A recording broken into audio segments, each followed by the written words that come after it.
कहानी की शुरुआत में आइरिस नामक लड़की को दिखाया जाता है। अचानक ही वो अपनी नींद से जागकर अपने कमरे में से निकल जाती है और अपनी कार लेकर जंगल निकल जाती है। कार जंगल में आए एक पार्क के पास रुकती है। फिर वो उस पार्क में जाती है। वहीं पे एक पेड़ के नीचे रखा वो फोटो को हाथ में लेती है और रोती है। जो फोटो उसके बेटे का होता है जो अब इस दुनिया में नहीं रहा। और वही पेड़ पे वो 3 अक्षर लिखती है जो उनके नाम का फर्स्ट लेटर होता है। फिर वो उसी पर्वत की टोची पर जाकर रुक जाती है और वहीं से आइरिस अपने बेटे मथेय को याद करके कूदने ही वाली होती है कि वहाँ एक लड़का आ जाता है जो उसका नाम रिचार्ड बता के आइरिस से बात करने की कोशिश करता है।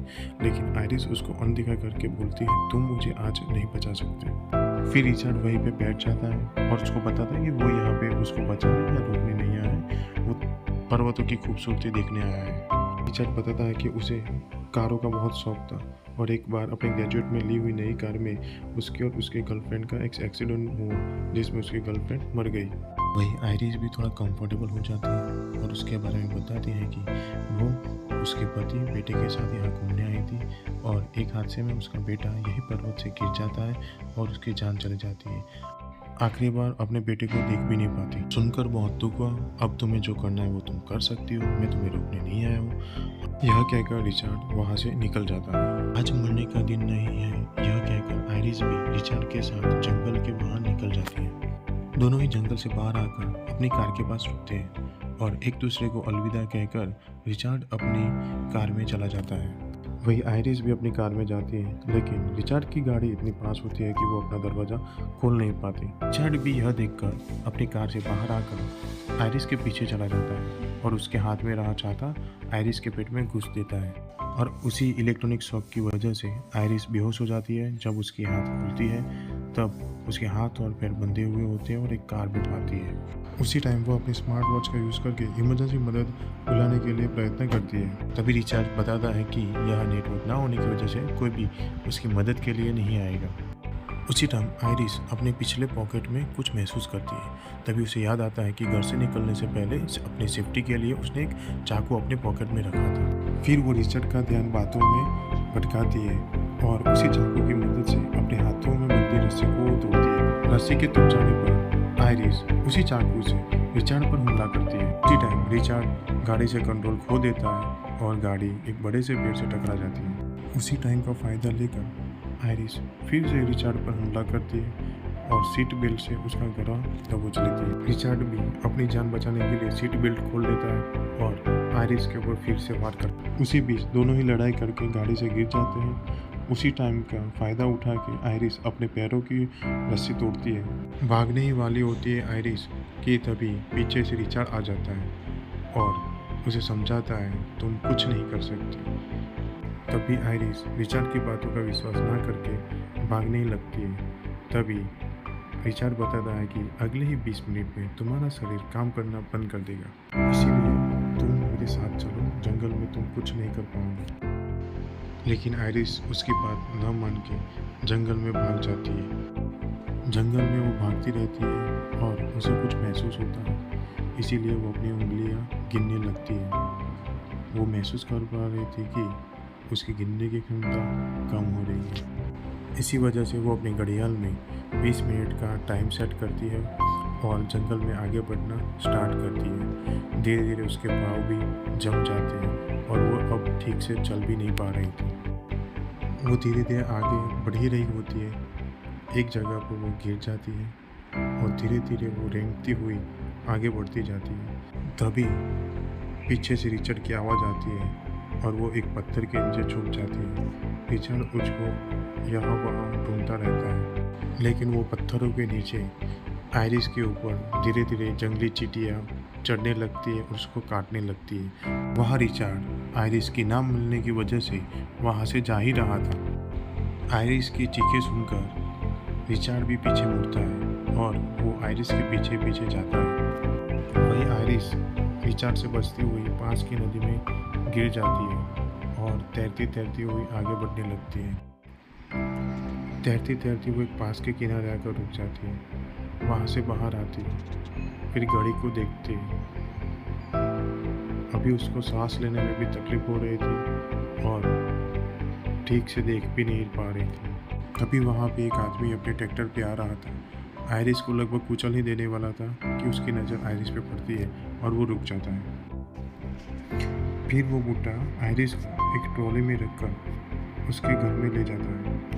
तभी दरवाजे की घंटी बजती है। आयरिस समझ जाती है। वो अपनी आंखों को फड़फड़ाकर बुड्ढे को इशारा दे रही थी और जब बुड्ढा दरवाज़ा खोलता है तो वहाँ पे रिचर्ड खड़ा था। रिचर्ड उस बुड्ढे आदमी से अपनी बीवी खो गई है ऐसा बोल के उसकी मदद लेता है। रिचर्ड को शक था कि आयरिस यहीं पे छुपी है, इसीलिए वो बुड्ढे से बात करता है और उसके बातों में ध्यान भटकाता है। रिचर्ड के बहुत बार पूछने पर भी वो बुड्ढा आयरिस के बारे में कुछ बताता नहीं। इसी के कारण दोनों के बीच में लड़ाई हो जाती है। उसी लड़ाई के चक्कर में बुड्ढा आदमी रिचर्ड के ऊपर भारी पड़ता है और वो धीरे से अपने फ़ोन लेकर पुलिस को कॉल करता है। तभी रिचर्ड बुड्ढे आदमी को समझाता है पुलिस भी कुछ नहीं कर पाएगी और फिर से दोनों के बीच में लड़ाई होती है। तभी रिचर्ड मौके का फ़ायदा उठा के उस बूढ़े आदमी के पैरों में चाकू घुस देता है और उसको जान से मार देता है। यह सब कुछ आयरिस अपनी आंखों से देख रही थी लेकिन कुछ कर नहीं पा रही थी। वहीं पे रिचर्ड पूरे घर में आयरिस को ढूंढ रहा था। आयरिस ना मिलने के कारण पूरे घर में पेट्रोल वो छिटक देता है और वहाँ पे आग लगा के वो घर से निकल जाता है।